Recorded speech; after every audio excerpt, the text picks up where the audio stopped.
Topic है class 9 का, chapter है Nazism and the rise of Hitler. Hitler की जिंदगी के बारे में हम पढ़ेंगे कि कैसे हिटलर एक बहुत ही साधारण व्यक्तित्व का होने के बावजूद अपने आप को इस तरीके से खड़ा किया कि पूरी जर्मनी की पॉलिटिकल और इकोनॉमिकल स्थिति को हैम्पर किया। Harshit, I am not liking it. ठीक है, तो पहले ऐसे ये हमारा सपोर्ट मटेरियल है, ये हमारी मेन एनसीईआरटी की बुक नहीं है, तो हम इसके पॉइंट्स को देखेंगे। एक तरीके से रिवीजन मटेरियल होता है और जिससे रिवाइज बहुत अच्छे स्तर पे हो जाता है। ठीक है, तो चलते हैं, इसको प्रोसीड करते हैं। ठीक है, द फर्स्ट वर्ल्ड वार कब से कब तक हुआ था? 1914 से 1918 तक। तो first world war was fought between किसके बीच? कुछ एलाइड फोर्स थे और कुछ सेंट्रल पर। सेंट्रल 3 मेन कंट्रीज थे, एक फ्रांस था, एक ब्रिटेन था, एक रशिया था। और मेन कंट्रीज कौन था? Germany, Austria, Turkey. ये 3 आप इसको याद कर लेना क्योंकि ये टेबल बना के दिया है बहुत अच्छे तरीके से। The first world war was ended with the defeat of Germany.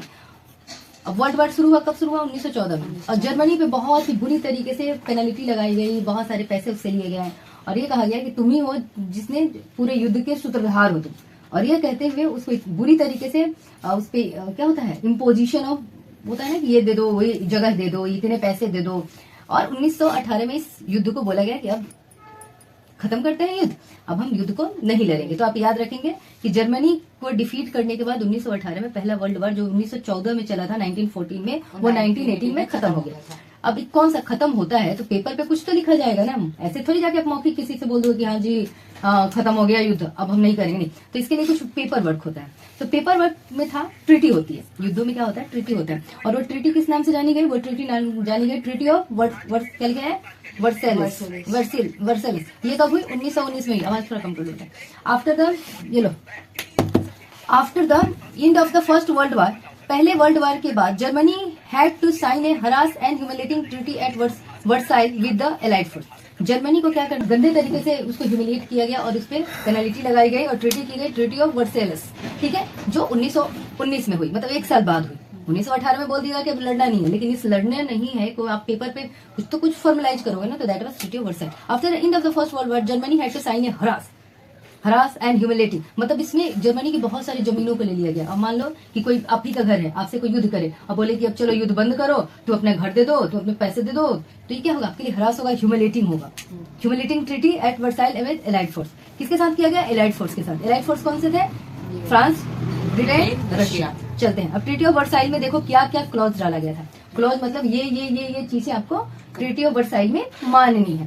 पहला था Germany was held responsible for the war. पहला ये कहा गया ट्रीटी में कि देखो जर्मनी, आप जो है ना युद्ध के सूत्रधार हो, आप ही के कारण युद्ध हुआ है, तो you are responsible of this big level of युद्ध। ठीक है, दूसरा कहा गया कि Germany was forced to pay compensation amount 6 billion, सोचो 6 billion pound under the war guilt clause. War, अब तुम बोला गया कि तुमने ही युद्ध खाना है और तुम्हारे ही कारण युद्ध लार्ज स्तर पे हुआ है, तो तुम कितना पैसा दोगे? कंपनसेशन कितना दोगे? 6 बिलियन पाउंड दोगे। ठीक है, अब होता है ना तुमने अगर किसी चीज को तोड़ देते, मतलब तुम तोड़ देते हो, कहीं गली में कुछ तोड़ दिया किसी का घर, तो लोग बोलते हैं ना कि खिड़की तोड़ा है, इतने पैसे इकट्ठा करके मेरे को दो। ठीक है, तो आपको गिल्ड, हाँ तो देखो, तो जर्मनी को क्या कहा गया कि देखो आप तो सबसे पहले आप रिस्पॉन्सिबल हो, पैसा दोगे, और तीसरा आपकी पूरी जो आपने अपने देश के बाहर अपनी कॉलोनीज बना के रखी है उसको अब तुम जो दूसरों को हथियाए हो ना, जर्मनी से बोला जा रहा है कि जर्मनी तुमने जो बाहर चीजें देश को हथियाया है ना, वो तो तुम छोड़ो ही, अपने देश का भी तुम 13% हिस्सा हमें दे दो। 75% ऑफ इट्स आयरन। हो सकता है जर्मनी में माइनिंग चीजें होती होंगी, माइनिंग होती होगी, आयरन की माइनिंग होती होगी। बोला गया देखो 75% माइनिंग ले लिए, मतलब आयरन ले लिया, एंड 26% ऑफ कोल। सुनो, मतलब एकदम बुरी तरीके से इसको क्या किया गया? बर्बाद किया गया। Germany was demilitarised to weaken its power. अब जर्मनी को बोला गया कि जो तुम मिलिट्री खेल रहे हो ना, सैनिक वैनिक, ये खत्म करो, इसको नहीं रखना तुमको। और लास्ट वाला कहा गया कि resource rich Rihan land was also occupied by the allied force. और ये कोई जगह है जहाँ पे बहुत अच्छे रिसोर्स है, जैसे कि हमारे झारखंड में देखते हो कितना सारा रिसोर्स है, छत्तीसगढ़ वगैरह में, वैसे यहाँ का एक जगह है, उसको भी बोला गया कि अब आप हमें दे दोगे, एलाइड फोर्स को आप दे दोगे बाय द एलाइड फोर्स। तो कितने आपके टर्म्स लगे? 5 टर्म लगे। एक रिस्पॉन्सिबिलिटी दी गई कि आप युद्ध के रिस्पॉन्सिबल हो, दूसरा आपको 6 बिलियन पाउंड देना है, तीसरा आपको ये इतने सारे क्लॉज किए गए, चौथा जर्मनी की मिलिट्री को विक की गई, और 5वां एक जगह था रिहन लैंड, ऐसे रेहिन लैंड, उसको ऑल्सो ऑक्यूपाइड कर लिया गया। अब आते हैं Weimar republic. After the defeat of Germany in world war first and abdication का मतलब होता है इंपेरर को हटा देना। Abdication of the emperor, a democratic constitution with federal structure was set up in Germany, but the Weimar Republic had to face many problems। देखो अब जैसे ही ये सारे इम्पोजिशन किए गए, मतलब इतना इम्पोजिशन करने के बाद क्या किया गया कि जर्मनी को फर्स्ट वर्ल्ड वॉर में हरा दिया गया और एक कॉन्स्टिट्यूशनल सरकार वहां पे बनाई गई। ठीक है, वहां का जो इम्पेरर था, कोई तो राजा राज कर रहा होगा ना जर्मनी में, तो उसको क्या किया गया, हटाया गया और वहां पे एक डेमोक्रेटिक कंस्ट्रक्शन लाया गया। लेकिन डेमोक्रेटिक कंस्ट्रक्शन तो आ गया, लेकिन उसके साथ बहुत सारे डेमोक्रेटिक कंट्री के साथ प्रॉब्लम हुई। अब वो प्रॉब्लम आपकी क्या क्या थी? पहला प्रॉब्लम था कि going to some inherent defect, जैसे कि proportional representation, the Weimar republic was fragile. मतलब जो हमने वेमियर रिपब्लिक बनाया ना, वेमियर, वो फ्रेजाइल था। मतलब उतना गवर्नमेंट जब आप बना रहे हो तो एकदम सशक्त गवर्नमेंट बनाओ। अब लूंज पूंज गवर्नमेंट बनाओगे तो कोई भी उसका फायदा उठा लेगा। तो इसका नेचर कैसा था? फ्रेजाइल था। People lost confidence in the democratic parliamentary system, यानी कोई भी नेता बन रहा है, कोई कुछ कर रहा है, तो लोगों का क्या हुआ, वहां से भरोसा उठ गया due to constant political instability. आज ही मान लो अपने देश में कोई बोले, आज पीएम ये है ना हमारे मोदी है, मिस्टर मोदी, कल अमित शाह बोले कि मोदी थोड़ा हटिएगा, हम पीएम बन गए, वो बन गए। उसके बाद परसों कोई और कहेगा कि आप फिर हटिए। तो ये क्या है? ये पॉलिटिकल इनस्टेबिलिटी है। हमारे में क्या है, एक बार प्रधानमंत्री अब बन गए तो जब तक कोई बड़ा रीजन नहीं है आप तब तक रोज देखते हो कि आज बड़ा मोदी प्राइम मिनिस्टर, कल अमित शाह, ऐसा नहीं होता। You should have a solid logic behind that. तीसरा क्या है? It had signed the treaty of Versailles and hence it was held responsible accepting the humiliating. अब जर्मनी ने तो साइन किया है ट्रीटी ऑफ वर्सेलस। अब इसकी जो ट्रीटियां हैं, आप देख रहे हो इतनी सारी इसमें क्लॉजेस लगाए गए हैं, क्या है? ह्यूमिलेटिंग है। ये भी क्या हुआ, वेमियर रिपब्लिक के लिए मतलब प्रॉब्लम सिद्ध हुआ। ठीक है, तीसरा कह रहा है the Weimar republic had to पे द वार कंपनसेशन। अब हटा तो आपने दिया इंपेरर को, आपने ये वेमियर रिपब्लिक ला दिया, लेकिन पेमेंट तो यही करेगा ना वेमियर, कहां से उतना पैसा लाएगा? तो ये भी इसके लिए क्या हुआ, इसको फाइनेंशियली कमजोर कर दिया। अब आप ही के वार कंपनसेशन में बोले 1 करोड़ रुपया दो, चलो अपना जो, भाई कहां से लाएंगे आप? तो हम अंदर से कमजोर होंगे ना, देश चलाने के लिए पैसा चाहिए होता है, पैसा है नहीं तो आपकी जनता क्या होगी, भूखी नहीं रहेगी, तो आपका वो रिपब्लिक फेल होना ही होना है। विथ चेंजिंग सिचुएशन इन 1923, अब 1923 में सिचुएशन क्या हो रहा है, चेंज हो रहा है। ये देखो ना 18-19 की बात है, और ये आगे आपका कितना 4-5 साल हो गए। It printed paper currency recklessly, it printed with too much printed money is circulation. अब देखो इंडिया में भी बहुत लोग सलाह देते हैं ना कि करेंसी को छपवा लीजिए, महंगाई इतनी बढ़ रही है तो अब करेंसी को छापिए और सर्कुलेशन में लाइए। भाई जितना पैसा बाजार में अवेलेबल होगा ना उतनी महंगाई बढ़ेगी। अगर 1 रुपया अवेलेबल है तो सामान परचेजिंग पावर 1 ही रुपया में दुकानदार को बेचना होगा। अगर सबके पास करोड़ों करोड़ों रुपया हो जाए तो परचेजिंग पावर क्या होगी, हमारी ज्यादा हो जाएगी। तो चीनी वाला बोलेगा कि हम 50 रुपए 40 रुपए नहीं चीनी बेचेंगे, हम 200 रुपया बेचेंगे। तो जिसके पास करेंसी है वो तो खरीद लेगा, और जिसके पास नहीं है तो महंगाई क्या होगी, बढ़ जाएगी। तो लोगों ने क्या किया, अब वो तो पता नहीं इकोनॉमिक्स का इनका क्या ज्ञान होगा, इन्होंने धड़ल्ले से नोट छापना शुरू किया। The value of German currency fail, value fail हो गया। जो चीनी आपको 40 रुपए 45 रुपए मिल जाना चाहिए, अब आपके पास इतना ना पैसा है कि अब 200 रुपया दे रहे हो दुकानदार को, इसका मतलब आपकी करेंसी की वैल्यू क्या हो गई है, कम हो गई है। And the price of goods sold मतलब बढ़ गया है। Thus they had to face the hyper inflation. Hyper inflation मतलब इन्फ्लेशन होता है महंगाई, हाइपर मतलब आउट ऑफ कंट्रोल, मतलब अब जाओ एक अंडा खरीदना है तो जाओ 200 रुपया दो एक अंडा, बहुत ज्यादा महंगाई हो गई। ठीक है, क्यों? Due to constant printing of currency. आगे वाला प्रॉब्लम देखो कि Weimar republic had to face the revolutionary uprising of the separatist league. Separatist league था, उसका भी इसको इनको प्रॉब्लम फेस करना पड़ा था। ये मेरे को समझ में नहीं आ रहा। ठीक है, इसका देखो ठीक है। द ग्रेट इकोनॉमिक, हाँ अब देखो ये देख रहे होते इसमें इतनी महंगाई बढ़ गई है, इतनी महंगाई बढ़ गई है कि 1929-32 के दौर में यूएसए में, ये जर्मनी नहीं है, ये यूएसए में आया ग्रेट डिप्रेशन, मतलब भयानक वाली महंगाई। The German economy industrial production fail and unemployment level was very high. ये जो था ना, ये कमाल का था। आज भी हम इकोनॉमिक्स में इसको पढ़ते हैं, ग्रेट डिप्रेशन को। ठीक है, तो ये सारी प्रॉब्लम्स आपकी फेस की किसने, वेमियर रिपब्लिक, जो कि बेचारा अभी नया नवेला बना था, और उसको इतनी सारी प्रॉब्लम फेस करनी पड़ रही थी। ठीक है, पॉलिटिकल इंस्टेबिलिटी, आपके ह्यूमिलेटिंग प्रोविजंस थे, पैसा ज्यादा देना है, करेंसी ज्यादा छप गया तो महंगाई बढ़ गई है, और इसके कारण आ गया है ग्रेट डिप्रेशन। ग्रेट डिप्रेशन में चीजों के दाम बढ़े हैं, अनएम्प्लॉयमेंट बढ़ा है, तो ये सारे प्रॉब्लम्स फेस करने पड़ रहे हैं इस नए नवेले रिपब्लिक जो अभी नया नवेला बना है second world war first world war के बाद जो नया नवेला रिपब्लिक बनाया गया है उसको इतने सारे प्रॉब्लम फेस करने पड़े। अब आते हैं rise and fall of Hitler. यहीं से हिटलर नाम का व्यक्ति आपके पिक्चर में आएगा। पहला देखो क्या है, उनका जन्म हुआ था ऑस्ट्रिया में। ऑस्ट्रिया वाज कौन सा कंट्री है, अलाइड कंट्री की सेंट्रल पावर। तो ऑस्ट्रिया जो था, ऑस्ट्रेलिया नहीं, Australia is that country. Austria जगह का नाम है। Austria in the German army during the first world war. और ये भाई साहब जो थे एक सैनिक थे। कहाँ सैनिक थे? फर्स्ट वर्ल्ड वॉर जो लड़ा गया था ना उसमें ये एक सैनिक थे और इनका जन्म हुआ था ऑस्ट्रिया में। कब हुआ था? 1890 में। मतलब कि फर्स्ट वर्ल्ड वॉर में इन्होंने एज ए आर्मी काम किया था, इन्हें आर्मी काम किया था, ठीक है। उसके बाद क्या हुआ कि he leaded the national socialist German workers. उसके बाद इन्होंने एक पार्टी को लीड किया जिसका नाम था National socialist German Worker Party, which later came to be known as Nazi. पहले होता है ना कि हम पहले किसी पार्टी को ओपन करते हैं तो कुछ और नाम से, बाद में हम नामों को मॉडिफाई कर देते हैं या उसका कुछ निकनेम बन जाता है। तो इनकी पार्टी का नाम था नेशनल सोशलिस्ट जर्मन वर्कर्स और बाद में उसे हम नाजी पार्टी के नाम से इतिहास में जानते हैं। तीसरा 30 जनवरी 1933 को Hitler became the chancellor. Chancellor मतलब हमारे इंडिया में प्रधानमंत्री होते हैं ना, तो जर्मनी में लगभग उसी पोस्ट को चांसलर कहा जाता है। तो इस भाई साहब को चांसलर बनने का कब मौका मिला जर्मनी में? 1933 में। अब देखो ये कब बने? जनवरी में, 30 जनवरी 1933 को बने। अब देखो 28 फरवरी को यानी कि 28-29 दिन बाद Hitler indefinitely suspended civic right. Hitler ने आते ही सारे सिविक राइट, मतलब 10 कितने दिन हुए? 28-29 दिन हुए, सारे सिविक राइट खत्म कर दिए। सिविक राइट मतलब बोलने का, सवाल पूछने का, जितने भी आपके सिविक राइट होते हैं ना वो सबको सस्पेंड कर दिया। बोलो कोई कुछ नहीं चल, like freedom of speech, press, assembly thought, सबको खत्म कर दिया। बोला कोई नहीं, जो मैं चाहूंगा वही होगा। देखो 20 दिन में कैसे गिरगिट जैसा रंग बदल रहा है। अब आ गया 28 फरवरी को घटना घटी। अब 3 मार्च को क्या होता है कि the famous enabling act was passed. कौन सा इनेबलिंग एक्ट पास हुआ? एक एक्ट पास किया उसने 3 मार्च को। 28 को तो उसने बोला कि देखो 28 को हिटलर ने बोला कि कोई सिविक लॉ नहीं, किसी को बोलने का अधिकार नहीं, किसी को प्रेस का अधिकार मतलब अगर मान लो हिटलर ये सब बदतमीजियां करता और प्रेस वाले पेपर में छाप देते तो ये तो दूर दूर तक पहुंचता। नेशनल लेवल पे तो लोग पढ़ते ही, इंटरनेशनल लेवल पे भी लोग पढ़ते। तो हिटलर की मतलब थुथु होती तो इंटरनेशनल मीडिया जगता। फिर हिटलर पे प्रेशर पड़ता कि why are you doing this type of thing. उसने कहा प्रेस ही बंद करो, कोई प्रेस व्रेस काम नहीं करेगा हमारे देश में, ठीक है।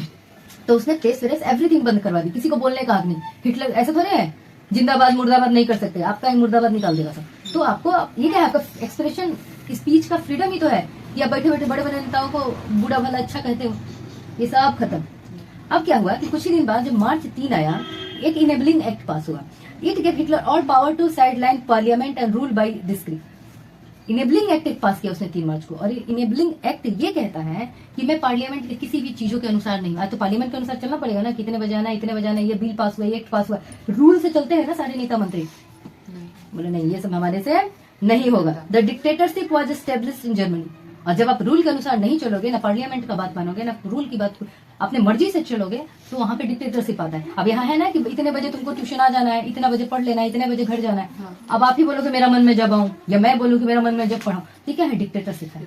डिक्टेटरशिप कब आ गई? 3 मार्च को।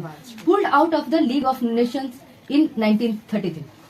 और एक लीग ऑफ नेशन था, उससे इसने अपने आप को इसी साल हटा लिया। जैसे अभी का सबसे बड़ा पता है, अभी का सबसे बड़ा न्यूज क्या है कि WHO से, वर्ल्ड हेल्थ ऑर्गेनाइजेशन से यूएसए ने अपने आप को विड्रॉ कर लिया है। बताओ कितनी वर्ल्ड मतलब इस पे प्रेशर। यूएसए बहुत मोटा रकम देता था WHO को, अब ये खुद हट गया तो मैं क्यों पेमेंट करूं? तो कितना बड़ी यहाँ से बहुत सारे होता है ना प्रिडिक्शन, हेल्थ से रिलेटेड, मेडिकल से रिलेटेड। तो आज का ये वही काम मुझे लग रहा है कि समय इसने किया होगा। रियो को फाइट द, और ये जो तुम प्रोविजन में आपने ये जगह छीना था ना, ट्रीटी ऑफ वर्सेलस ने, रहीनलैंड जो आपने छीना था उसने रीऑक्युपाइड कर लिया, वापस ले लिया। कब लिया? 36 में, यानी कि उसके आने के 3 साल लग गए, 36 में ले लिया। Integrated Austria and Germany in 1938। 2 साल बाद इसने ऑस्ट्रिया और जर्मनी को एक में मिला दिया। Under the slogan 1 people 1 empire and 1 leader. और स्लोगन दिया कि एक लोग, एक साम्राज्य और एक लीडर, ठीक है। कब? 1938 में दिया। कब? जब उसने इंटीग्रेट कर दिया ऑस्ट्रिया को और इधर से जर्मनी को, ठीक है। इसके बाद क्या किया कि इसने, अब ये सारे काम तो इसने कर लिया, मतलब अपना बेस इसने बना लिया। बेस बना लिया मतलब अपने आप को डिक्टेटर बना दिया। जहां जहां से उसको हटना था हटवट गया, जिसको ऑक्युपाई करना था कर लिया। फिर इसका अब देश के बाहर वाला मारकाट शुरू होता है। तो सबसे पहले इसने पोलैंड पे हमला किया September 13, 1939 में। This started the second world war, और यहीं से उसने सेकेंड वर्ल्ड वॉर को चिंगारी 1939 में। इन सितंबर 1940 तीन पक्ष होगा, पहला था जर्मनी, दूसरा था इटली और तीसरा था जापान। इनके बीच में ना आपस में कब 40 में एक ट्रीटी साइन हुई जिसे they are known as axis power. क्यों? और इन्होंने अपने आप को एक्सिस मतलब धुरी मतलब सेंट्रल पावर, इस ट्रीटी को साइन करते ही दे बिकेम सेंट्रल पावर। कौन कौन से थे? जर्मनी तो था ही, हिटलर के उसका साथ दिया इटली ने और उसका साथ दिया जापान ने। अब देखो एलाइड पावर कौन थे वो?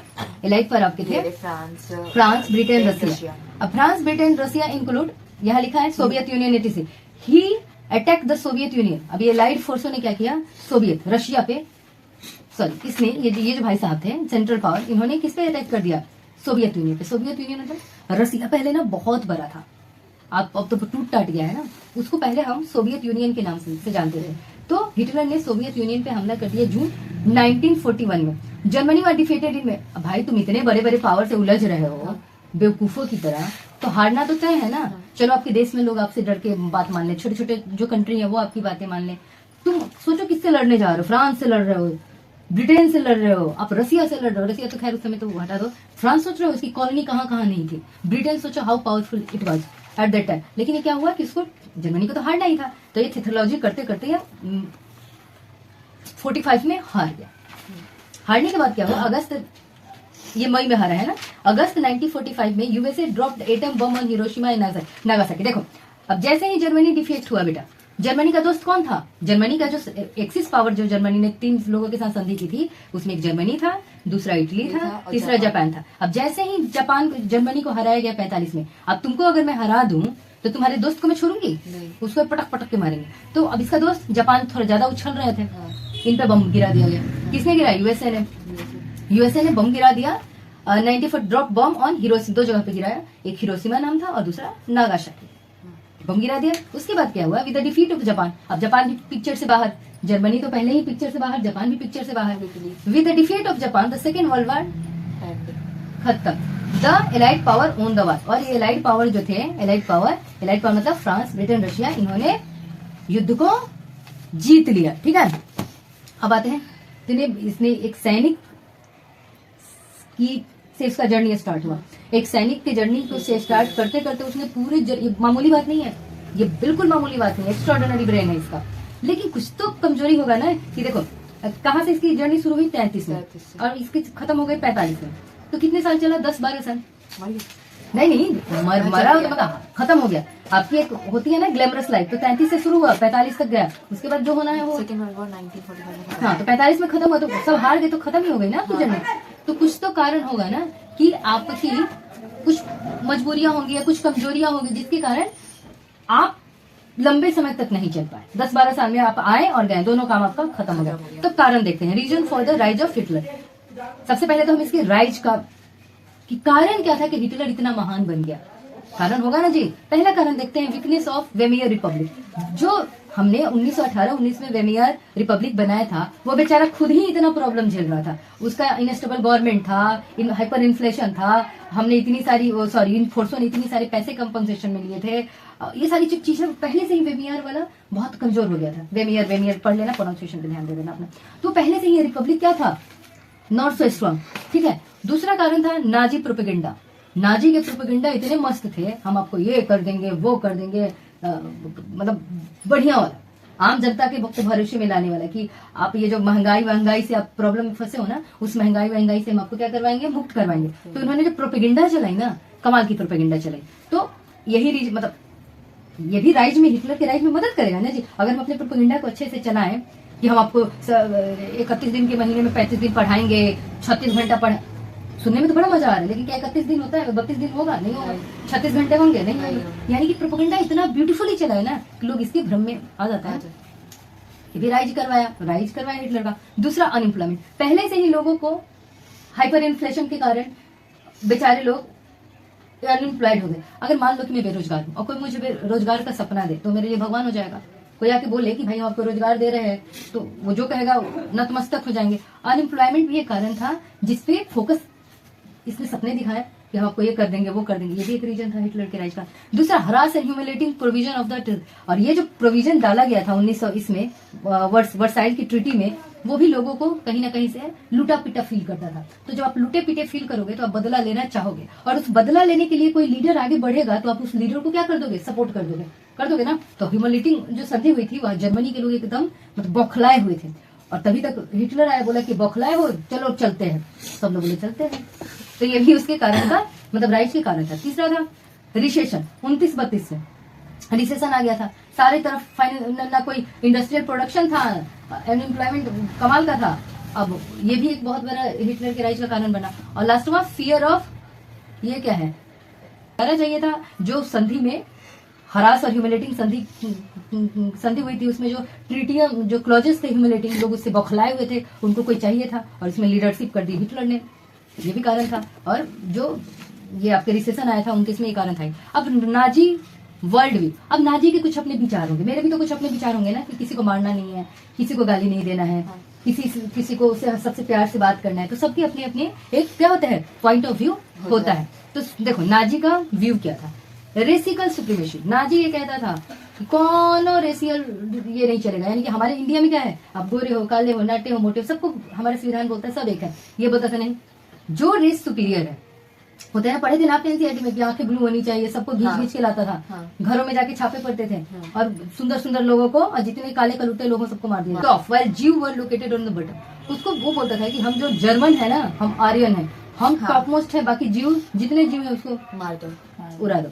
कॉन्सेप्ट ऑफ ये क्या, acquired for settlement of German people. और ये जो ये हिटलर था, ये भी बोलता था कि देखो जी, सब मिलजुल के नहीं रहेंगे, हम सुपीरियर हैं तो हमारे लिए कोई नया जगह बसाया जाएगा, हम सब वहां जाके सुपीरियर अच्छे अच्छे गोरे गोरे सुंदर सुंदर लोग वहां रहेंगे। तो इसी को वो बोलता था कॉन्सेप्ट ऑफ ये वाला, ठीक है। उसके बाद देखो, the Nazi believed in the strong leadership. Nazi बोलते थे कोई लुल्लू पुंजू नेता नहीं चाहिए, एकदम नेता होना चाहिए, एकदम तंदुरुस्त। Hitler adapted the title der Fuhrer, हे प्रभु जी, meaning the leader. Slogan Adolf Hitler is German, German is Adolf Hitler. और उसने एक स्लोगन दिया था, बड़ा खतरनाक स्लोगन था, ऐसा स्लोगन तो दे दे कोई तो, कि एडोल्फ हिटलर जर्मन है, जर्मनी है, और जर्मनी एडोल्फ हिटलर है। मैं कहूं कि मैं भारत हूं और भारत मैं हूं, कितना गंदा बात है ये। मैं भारत का हिस्सा हो सकती हूँ, I can't be whole Bharat, लेकिन ये बोलता था एडोल्फ हिटलर इज जर्मनी और जर्मनी इज एडोल्फ। 2:25 इसको कल खत्म करते हैं, खत्म नहीं करवाना। आज के लिए इतना ही, लाइक करें, और अगर पसंद आता है हमारे चैनल तो सब्सक्राइब करें। Bye bye.